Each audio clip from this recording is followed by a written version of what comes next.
লাইলাতুল কদর কেন এত দামি? ওমা আদরাকা মা লাইলাতুল কদর, কত দামি? লাইলাতুল কদরি খায়রুম মিন আলফি শাহর, একটা রাত 1000 মাসের চাইতে উত্তম। ওই যে আগে 1 বছর লাগতো মক্কায় যাইতে, এখন লাগে 6-7 ঘন্টা। 1000 মাস যারা ইবাদত করছে আগের উম্মতি, 80 বছর যারা ইবাদত করেছেন আগেকার যুগে, এই উম্মত একটা রাত ইবাদত করে তার চেয়েও খায়ের উত্তম, আরো উত্তম। আল্লাহ একটা রাতকে আল্লাহ তাআলা এই উম্মতের জন্য বিশ্বনবীর উসিলায়, কোরআনের উসিলায় আমাদেরকে দান করেছেন একটা রাত 1000 মাসের চেয়ে। 1000 মাস, প্রতি বছরে 12 মাস যদি হয় তো 1000 মাসে প্রায় 84 বছর হয়। প্রায় কত? 84 বছর। তো একটা রাত জাগলে 84 বছর ইবাদতের সওয়াব। জীবনে যদি 10টা রাত এরকমের হয়ে যায় 840 বছর। 10টা রাত নসিবে হয়ে গেলে কত বছর? 840 বছর। 12টা রাত যদি, 12টা শবে কদর যদি নসিবে জুটে যায় 1000 বছর ইবাদতের সওয়াব। এটাকে তো হাতছাড়া করা যাবে না। যাবে? জোরে বলেন। তানাজ্জালুল মালাইকাতু ওয়ার রূহু ফিহা বিইذনি রাব্বিহিম মিন কুল্লি আমর। এই রাতে বিশাল ফেরেশতার বাহিনী নিয়ে হযরত জিবরিল দুনিয়াতে অবতরণ করেন। মালাইকাতু ওয়ার রূহ, সমস্ত বহু রহমতের ফেরেশতা হযরত রূহুল কুদুস জিবরিল আলাইহিস সালাতু ওয়াস সালাম সহ দুনিয়াতে আগমন করেন। বিইذনি রাব্বিহিম মিন কুল্লি আমর, আল্লাহ রাব্বুল আলামিনের পক্ষ থেকে বিভিন্ন গুরুত্বপূর্ণ বিষয় নিয়ে এই রাতে নাযিল হয়। কোন গুরুত্বপূর্ণ বিষয়টা নিয়ে নাযিল হন? তাফসীরের কিতাবে লেখা, হাদিসে আছে, মানুষের ভাগ্য নিয়ে হযরত জিবরিল আলাইহিস সালাতু ওয়াস সালাম অবতরণ করেন। আমার আপনার ভাগ্য কার আছে? জোরে বলেন। ওয়াল কদরি খায়রিহি ওয়া শাররিহি মিনাল্লাহি তাআলা। আমরা ভাগ্যকে বিশ্বাস করি। ভাগ্যের ভালো মন্দ কার হাতে? মিনাল্লাহি তাআলা, এটা আল্লাহর হাতে। নাস্তিকরা ভাগ্য মানে না, ভাগ্য বলতে কিছু নেই। ওরা বলে ভাগ্য আপনার হাতে, আপনি নিজে আপনার ভাগ্য ঠিক করেন। আমরা মনে করি ভাগ্য কার হাতে? ওয়াল কদরি খায়রিহি ওয়া শাররিহি মিনাল্লাহি তাআলা। ভাগ্যের নিয়ন্ত্রণ আল্লাহর হাতে। বাকি আল্লাহ তাআলা 1 বছরের সারা পৃথিবীর প্রতিটা মানুষের ভাগ্যের বিষয়টা নিয়ে বাজেটটা দিয়ে এই ফেরেশতাদের দলকে আল্লাহ পাঠায় দেন। ফেরেশতার দল এসে দেখে মসজিদে ঘরে কারা ইবাদত করছে। সালামুন হিয়া হাত্তা মাতলাইল ফাজর। নবীজি বলেন তারা প্রত্যেক ঘরে যায়, যেখানে শবে কদরে ইবাদতকারী আছে প্রত্যেক ব্যক্তির কাছে যায়, সালাম দেয়, মুসাফা করে। কি করে? সালাম দেয়। সালাম দেয়, শান্তির বার্তা দেয়। এবং হাদিসে আছে মুসাফা করে। আপনি ইবাদতে আছেন, জাগ্রত আছেন, আপনি বুঝছেন না আপনার সাথে যে আল্লাহর ফেরেশতারা মুসাফা করে যাচ্ছে। তাহলে এই সূরার মাধ্যমে এই রাতের 3টা বিষয় আমরা পাইলাম। 1 নম্বর বিষয়, এই রাতটা কোরআন নাজিলের রাত। 2 নম্বর বিষয়, এই একটা রাত 1000 মাসের চেয়ে। 3 নম্বর বিষয়, এই রাতে ফেরেশতাদের দল এসে সালাম মুসাফা করে এবং মানুষের আগামী 1 বছরের ভাগ্যের বিষয়টা, বাজেটটা নিয়ে আসে।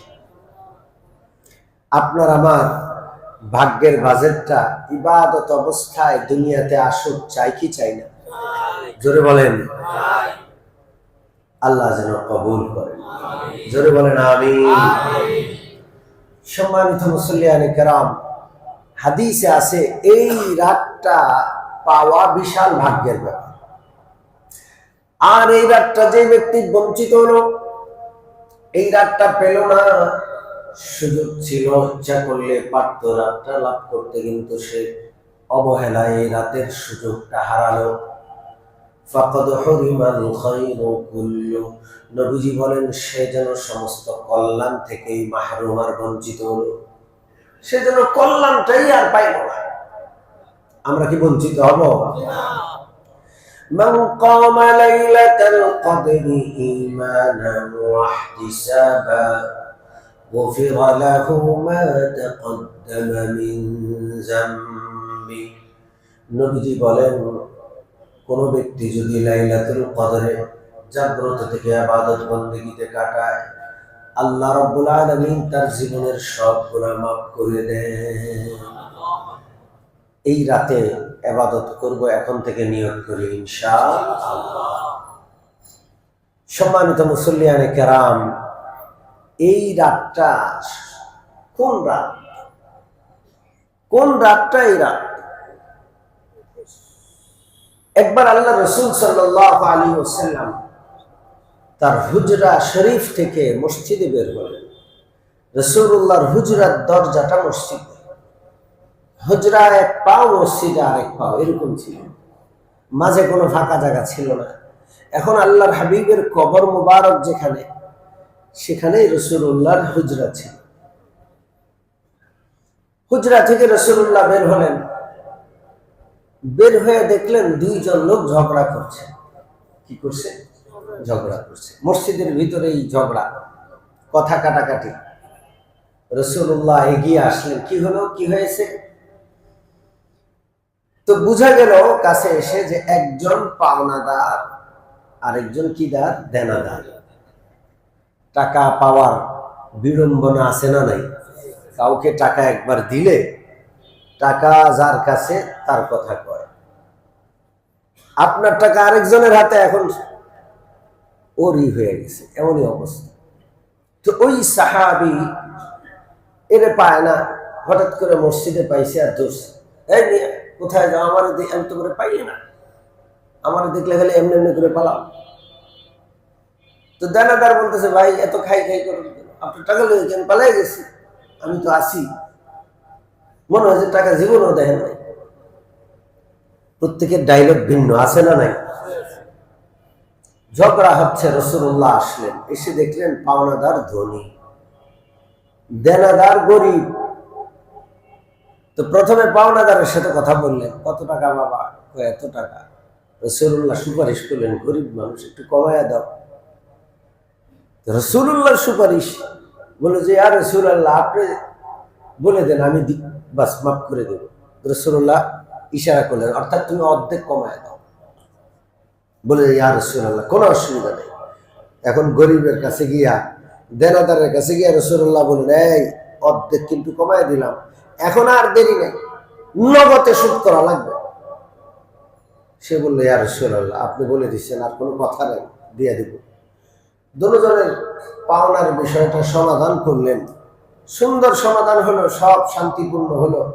কিন্তু রাসূলুল্লাহ তখন বললেন যে একটা গুরুত্বপূর্ণ সংবাদ আমার কাছে ওহী আসছিল, সেই সংবাদটা তোমাদেরকে জানানোর জন্য আমি হুজরা থেকে আসছিলাম, এখন তো ভুলে গেছি।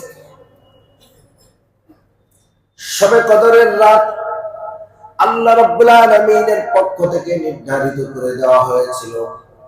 সেই নির্ধারিত রাতের কথা, তারিখের কথা, সময়ের কথা তোমাদের বলতে এসেছিলাম। ঝগড়া থামাইতে গিয়ে আমি ভুলে গেছি, আমার মন থেকে সেটা উধাও হয়ে গেছে। আল্লাহ রাসূল সাল্লাল্লাহু আলাইহি সাল্লাম এরপরে বললেন, শোনো, তোমরা রমজানের শেষ দশকের বেজোড় রাত্রে শবে কদর তালাশ করো। শেষ দশকের বেজোড় রাত্রে, শেষ দশক 20 তারিখ থেকে শেষ দশক শুরু হয়। তো বেজোড় রাত কোনটা? 21-এর রাত, 23-এর রাত, 25-এর রাত, 27-এর রাত, 29-এর রাত। কয়টা রাত? 5টা রাত। জোরে বলেন কয়টা রাত? নির্ধারিত হইল একটা রাত হইতো, এখন অনির্ধারিত হয়ে গেল। কয় রাতের মধ্যে ঘুরলো? খুব বেশি অনির্ধারিত না, অনেক বেশি অনির্ধারিত না, মাত্র 5টা রাত। নবীজি বললেন এই 5টা রাতে সবে কদর আছে, তুমি তালাশ করো। এই হাদিস থেকে কয়েকটা বিষয় আমরা বুঝলাম। প্রথম বিষয় হলো ঝগড়া করা যাবে না, ঝগড়ায় রহমত চলে যায়। মান তারাকাল মিরাআ ওয়া হুয়া মুহিক্কুন রুবিদা বুনিয়া লাহু ফি রাবাদিল জান্নাহ। নবীজি বলেন, কারো হক পাও না, ঝগড়া হবে বিদায় হকটার চায় নাই। যা পরে গেলে ঝগড়া হবে, পরে গেলে আত্মীয়তার সম্পর্ক ভঙ্গ হবে, যা চাইবই না, চাইয়ে না, হক ছেড়ে দিছে, যা। আল্লাহ রসুল বলেন, এই যে ঝগড়া এড়ানোর জন্য হক ছেড়ে দিল, আল্লাহ তার জান্নাতের মাঝখানে একটা বিশাল বালাখানা দান করল। সাইডানার হক লিয়া মানুষ খুনাখুনি করে, আছে না? মাফ করে দিলে হয় না?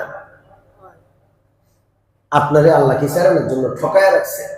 আল্লাহ কি ঠেকায় রাখছে? তাও এটা একবারে তার একবারে আত্মমর্যাদায় লেগে যায়, কোথায় কোথায় মানে সেইটা উঠে প্রতিশোধ প্রবণ হয়। এগুলো বাদ দিতে হবে, মাফ করা শিখতে হবে। মাফ করলে লাভ। কি করলে লাভ? মাফ করলে। এই যে দেখেন, ঝগড়া একটা রহমত উঠায় দেয়। ভাই ভাই ঝগড়া করে শেষ সম্পর্ক, রক্তের ভাই, এক মায়ের পেটের সন্তান, ভাই ভাইকে হত্যা করছে, করে কি করে না? দেখবেন খুব বেশি বড় বিষয় না, খুব ছোট্ট বিষয়। আর ভিতরে কারা আছে? বউরা আছে, মহিলার যত আছে, খালি ঝগড়া বাঁধানোর তালে থাকে। ছোট ছোট জিনিস জীবনও ভুলে না। ওই আমার দেখে মুখ বেঁকায় নিছে, এই মুখ বেঁকায় কি লেগে নিল, সারা জীবনটা মনে রাখে। আছে না? নেই? সতর্ক থাকতে হবে, ঝগড়া করবো না ইনশাআল্লাহ। দেখেন, একটা ঝগড়া মিটাইতে গিয়া সারা জীবনের জন্য, কিয়ামত পর্যন্তের জন্য সবে কদর অনির্দিষ্ট হয়ে গেল। ভোগান্তিতে পড়ছি সারা উম্মত, কিয়ামত পর্যন্ত হাজার হাজার কোটি কোটি উম্মত, হাজার কোটি উম্মত এই সমস্যা সাফার করছে একটা ঝগড়া। এখন আমাদের মধ্যে ঝগড়া কি? আমাদের দেশে কারোর মধ্যে কারো নেই। এই অভিশপ্ত গণতন্ত্র ঝগড়া তৈরি করে, ঠিক কিনা? আর সারা বিশ্বের অবস্থা, 57টা মুসলিম রাষ্ট্র, এখন যে যুদ্ধ, সব নিজেদের মধ্যে।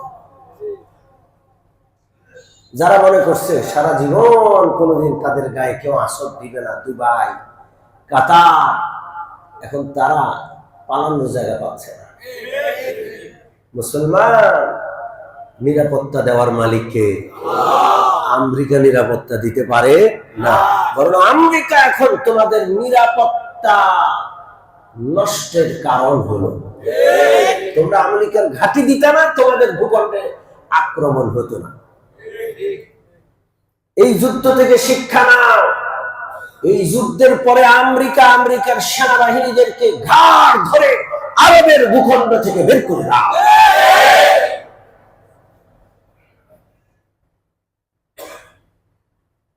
সম্মানিত মুসল্লিয়ানে কেরাম, আসুন আমরা ঝগড়া করব না, ঝগড়া করব না। আমি আপনাদেরকে হাদিস শুনেছিলাম, রোজার মাসে এটা ট্রেনিং এর মাস। ট্রেনিং মানুষ নেয় শুধু ট্রেনিং এর সময়ের জন্য না, বাকি জীবনের জন্য। জোরে বলেন, বাকি জীবনের জন্য। আল্লাহ রাসূল আমাদেরকে শিখিয়ে দিলেন, রোজার মাসে চিৎকার করবে না, ঝগড়া করবে না, ফালা তাসফাহ, চিৎকার করবে না, চেঁচামেচি করবে না, ঝগড়া করবে না। ফাইন সাবাহু আহাদুন আও কাতালাহু ফালইয়াকুল ইন্নী ইমরুউন সাইমুন। তোমারে যদি কেউ গাল দেয়, তোমার সাথে গায়ে পড়ে কেউ ঝগড়া করে, জবাব দিয়া দাও, আমি রোজাদার। আমি কি? এই যে একটা শিক্ষা, এটা কি শুধু রমজানের জন্য? জোরে বলেন। রোজার এই পবিত্রতা সারা জীবন ধরে রাখবো। কেউ ঝগড়া করতে আসলে, ভাই আমি তো ঝগড়া করব না, আমি তো গাল দিব না আপনারা, কলার ধরছে বলে ভাই মাফ করে দেন, ছেড়ে দেন, আপনি পাল্টা কলার ধরতে যাইেন না। রাজি আছেন? এইভাবে কাটাবো জীবন। আপনাকে আল্লাহ নিরাপত্তা দিবেন, আপনার মর্যাদা বাড়ায় দিবেন কে? আল্লাহ। তো প্রথম বিষয়, একটা ঝগড়ার ভোগান্তি সারা উম্মত উঠাচ্ছে, আল্লাহ শিক্ষা দিচ্ছেন যে ঝগড়া করবে না। ঝগড়া করলে রহমত চলে যায়। স্বামী স্ত্রী ঝগড়া করবা, সন্তানদের মধ্য থেকে মানার যোগ্যতা চলে যায়। ঘরে স্বামী স্ত্রী ঝগড়া করবে, হ্যাঁ স্বামী স্ত্রীর ঝগড়া আছে, সন্তানদের চোখের আড়ালে দরজা বন্ধ করে স্বামী স্ত্রীর সাথে বোঝাপড়া করেন যে এটা কি করলা তুমি। সন্তানদের সামনে মাকে গালমন্দ করবেন, সন্তানদের কাছে মার ইজ্জত যাবে। আর মা তো আর বসে থাকবে না, তুমি মানুষ, আপনি একটা বলে দেখবেন তিনটা বলছে, এরপরে বাপের ইজ্জত থাকবে না সন্তানদের চোখে। ঠিক কি ঠিক না? এই জন্য ঝগড়া বাদ দিব ইনশাআল্লাহ, আল্লাহ যেন কবুল করে। আর শেষ দশকের 5টা বেজোড় রাতে শবে কদর, এই শবে কদর লাভ করার সবচেয়ে সুন্দর মাধ্যম হলো ইতিকাফ। আল্লাহর হাবিব সাল্লাল্লাহু আলাইহি ওয়াসাল্লাম সারা জীবন রমজান আসার পর থেকে, রমজানের বিধান নাযিল হওয়ার পর থেকে শেষ দশকে ইতিকাফ করেছেন। রাসূলুল্লাহ ইতিকাফ করেছেন। কেন? ইতিকাফ করলে শবে কদর নিশ্চিত পাওয়া যায়, নিশ্চিত শবে কদর লাভ করা যায় ইতিকাফ করলে। এই জন্য ইতিকাফের বিধান। অনেকে মনে করে বুড়া মানুষরা করবে, রিটায়ার্ড পার্সনরা করবে, ঘরে কাজ নাই কাম নাই অবসর আছে তারা করবে। আর না, ক্ষমা কি, আল্লাহর রহমত, শবে কদর কি শুধু তাদের দরকার না আমাদেরও দরকার? আমি তো বলি যুবকরা বেশি করো, তোমাদের রহমত বেশি দরকার। বুড়াদের তো হায়াত শেষ, তোমাদের হায়াত বাকি আছে, বাকি হায়াত আল্লাহর রহমত নিয়ে কাটানো দরকার। ঠিক কিনা? হ্যাঁ, রহমত রহমত নাই। রাস্তায় আসছি, আজকেও যান, কেন যান? প্রত্যেক পেট্রোল পাম্পের সামনে শত শত গাড়ি। এই তেলের সংকট যদি থাকে, দেশের কি হবে আল্লাহ জানে। যুদ্ধ লাগছে কোথায়, আর তেলের সংকট পড়ে গেছে। আল্লাহ রহমত ছাড়া এক মুহূর্তে বাঁচতে পারবে। কোন জায়গায় টান লাগলে তখন মনে হয় যে এটা তো আল্লাহর রহমত। আরে প্রতিটা ক্ষণ, প্রতিটা সেকেন্ডের প্রতিটা বিষয় আল্লাহর রহমত। সম্মানিত উপস্থিতি, এই জন্য আমাদের যাদের জীবন অনেক বাকি আছে, যুবকরা ইতিকাফ করো, আল্লাহর কাছে চাও যে আল্লাহ আমাদেরকে কঠিন জীবন দিয়েন না, আমাদের জীবনটাকে সহজ করে দেন, রিজিকের পেরেশানি দিয়েন না। আল্লাহ আমলের কদর বুঝি না, আপনি আমাদের অন্তরের মধ্যে নামাজের স্বাদ, রোজার মজা, নেক আমলের আগ্রহ আপনি দিয়ে দেন। আল্লাহর কাছে চাইতে হবে এগুলো। বাবা কি করতে হবে? এই জন্য ইতিকাফ করবো। ইতিকাফ করলে শবে কদর নিশ্চিত। খুব সংক্ষেপে বলছি, ইতিকাফ 3 প্রকার। কয় প্রকার? 3 প্রকার ইতিকাফ। খুব ভালো করে মনে রাখবেন। প্রথম প্রকার ওয়াজিব ইতিকাফ। ওয়াজিব ইতিকাফ এটা কোনটা? যদি কেউ মান্যত করে যে আমি অসুস্থ, সুস্থ হলে আমি 2 দিন ইতিকাফ করব, 5 দিন বা 10 দিন ইতিকাফ করব, আল্লাহ সুস্থ করছে, এখন ইতিকাফ করতে হবে, এটা ওয়াজিব। মান্যত পুরা করা ওয়াজিব। এই মান্যতের ইতিকাফের জন্য রোজা জরুরি। আপনি ইতিকাফ করবেন, সাথে সাথে আবার কি রাখতে হবে? রোজা রাখতে হবে। এক প্রকারের ইতিকাফ গুলো ওয়াজিব। 2 নম্বর ইতিকাফ সুন্নতে মুআক্কাদায়ে কিফায়া। এটা হলো রমজানের শেষ দশক, 10 দিনের ইতিকাফ। এটা প্যাকেজ, কম হইলে হবে না, পুরা 10 দিন হতে হবে। মানে পুরা শেষ দশক, 9 দিনও হতে পারে, 29 যদি হয় 9 দিন হবে। পুরা শেষ দশকের ইতিকাফটা এটা প্যাকেজ। এখানে কম হইলে 9 দিন হইলেও, 8 দিন 5 দিন 7 দিন হইলেও সুন্নতে মুআক্কাদাটা হবে না। এটা পুরা শেষ দশকের প্যাকেজ ইতিকাফ। এটা হলো সুন্নতে মুআক্কাদায়ে কিফায়া। গোটা এলাকার প্রত্যেকটা মসজিদের যে সমাজ, সেই সমাজের কেউ যদি ইতিকাফটা করে, বাকিদের পক্ষ থেকে সুন্নতে মুআক্কাদা আদায় হয়ে যাবে। কোন একটা মসজিদ এবং সমাজের কেউ করে নাই, তাহলে সবাই সুন্নতে মুআক্কাদা তরক করার গুনাহ হবে। তাহলে সুন্নতে মুআক্কাদা ইতিকাফের নিয়ত করি, আখেরি 10 দিন পূর্ণ আল্লাহর জন্য আল্লাহর ঘরে বসে না। 3 নম্বর ইতিকাফ নফল ইতিকাফ। নফল ইতিকাফ এটা এক মুহূর্তের জন্য। আপনি মসজিদের এই দরজা দিয়ে ঢুকছেন, ওই দরজা দিয়ে বের হবেন, আপনি স্যান্ডেলটা খুলে ইতিকাফের নিয়ত করে এই আধা মিনিটে আপনার মসজিদটা ক্রস করলেন, এই আবার বের হয়েছেন, ইতিকাফটা শেষ। এবং এই আধা মিনিট ইতিকাফেরও একটা সওয়াব পেলেন। প্রত্যেক নামাজে আসার সময় আমরা ইতিকাফের নফল ইতিকাফের নিয়ত করব। তাবলীগী ভাইরা মসজিদে অবস্থান করে নফল ইতিকাফের নিয়তে। কিসের নিয়তে? জোরে বলেন। ওনারা খাওয়া দাওয়া করে নফল ইতিকাফের নিয়তে। তো আমরা যারা পূর্ণ 10 দিনের প্যাকেজটা ইতিকাফ করতে পারবো না, আমরা নফল ইতিকাফের নিয়ত করি। 5 দিন করেন, 3 দিন করেন, 7 দিন করেন, অথবা কারো অফিস আছে, অফিসে যাওয়া ছাড়া উপায় নেই, ঠিক আছে, প্রতিদিন বিছনাটা মসজিদে রাখেন, অফিসে চলে যান, অফিস থেকে আবার আল্লাহর ঘরে আসেন, আপনার ইতিকাফটা নফল ইতিকাফ। যাদের একবারে সময় নাই তারাও অন্তত আমার অনুরোধ থাকবে, দিনের বেলা আপনি সব কাজ করেন, রাতটা আল্লাহর ঘরে ইতিকাফের নিয়তে কাটান। রমজানের রাত, এর দূর সময় নেই। আচ্ছা, শুধুমাত্র বেজোর রাতটা আল্লাহর ঘরে থাকে। কোন রাতটা? বেজোর রাতটা। নফল ইতিকাফের জন্য ঢুকে যান, আবার সকাল বেলায় বের হয়ে যাবেন। নফল ইতিকাফের জন্য ঢুকে যতদূর পারেন রাতের বেলায় আল্লাহর কাছে চান। পারবো না ইনশাআল্লাহ। আমার তো মন চায় একজন মুসল্লিও যত ব্যস্তই হোক, সামান্য কিছু সময়ের জন্য নফল ইতিকাফ থেকে আমরা নিজেকে বঞ্চিত করবো না। রাজি আছি না?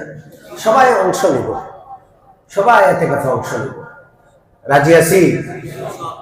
সম্মানিত উপস্থিতি, এখানে আর একটা কথা বলি, মা বোনরাও ইতিকাফ করতে পারে। মা বোনদের জন্য সহজ, ঘরের একটা কক্ষ তারা ইতিকাফের নিয়তে সেখানে অবস্থান করবে। যদি রান্না বান্নার অন্যরা থাকে, অন্যরা রান্না বান্না করলো, তিনি এখানে থেকে তেলাওয়াত, জিকির, ইবাদত করতে থাকবেন। আর যদি রান্না বান্নার কেউ না থাকে, তাহলে তিনি প্রয়োজনে রান্নাঘরে যাইতে পারবেন। প্রয়োজনে রান্না শেষ, তাড়াতাড়ি চলে আসবে।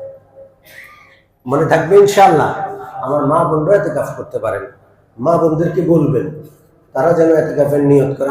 আমরা আমাদের দাদিদেরকে, নানিদেরকে দেখছি, আমাদের আম্মাদেরকে দেখছি ইতিকাফ করতে, কিন্তু এখন নাই। মহিলাদের ইতিকাফ এখন সমাজ থেকে উঠেই গেছে। আমরা আমাদের মা বোনদেরকেও জানাবো ইনশাআল্লাহ। রাজি আছি? ইতিকাফ করবো ইনশাআল্লাহ। ইতিকাফ করলে কি লাভ? আজকে একটা হাদিস পেলাম, এটা আগে আর পাই নাই, কখনো আপনাদেরও বলি নাই। বাইহাকি শরীফের হাদিস, আত-তারগীব ওয়াত-তারহীব, আত-তারগীব ওয়াত-তারহীব নামক কিতাবে আছে। বাইহাকি শরীফের হাদিস, যে ব্যক্তি রমজানের আখেরি দশক ইতিকাফ করলো, আল্লাহ তাআলা তাকে 2টা উমরা, 2টা হজ পালন করার সওয়াব দেন। আরো জোরে বলেন সুবহানাল্লাহ। কয়টা হজ, কয়টা উমরা? 2টা হজ, 2টা উমরা করার সওয়াব দান করবে। আলহামদুলিল্লাহ। এরপর আছে, যে ব্যক্তি মানে ইতিকাফা ইয়াওমান ইবতিগা ওয়াজহিল্লাহ বা'আদাহু আল্লাহু মিন নারি জাহান্নাম, যে ব্যক্তি একদিন আল্লাহ সন্তুষ্টির জন্য ইতিকাফ করলো, আল্লাহ তাআলা জাহান্নামের আগুন থেকে তারে এত দূরে সরায়া দিবেন যে সালাসা খানাদিক, 3 খন্দক দূরে সরায়া দিবেন। একটা খন্দক এর দূরত্ব কতটুকু? আসমান থেকে জমিনের দূরত্ব। তো 3 খন্দক মানে 3 আসমান 3 জমিন পরিমাণ দূরত্ব জাহান্নাম থেকে আল্লাহ ওই ইতিকাফকারীকে দূরত্বে নিয়ে যাবে। আচ্ছা, জাহান্নাম থেকে যে দূরে যাবে সে কিসের কাছে যাবে? জোরে বলেন। ইতিকাফ করব ইনশাআল্লাহ। আল্লাহ আমাদের কবুল করেন। আল্লাহ আমাদের সকলকে সবে কদর লাভ করায় দেন। আল্লাহর কাছে রহমত, বরকত, ক্ষমা, মাগফিরাত চাইয়া নিজের দুনিয়া আখিরাতের সুখ, শান্তি, কামিয়াবি অর্জন করার তৌফিক দান করুন। আমিন। ওয়া আখিরু দাওয়ানা আলহামদুলিল্লাহি রাব্বিল আলামিন।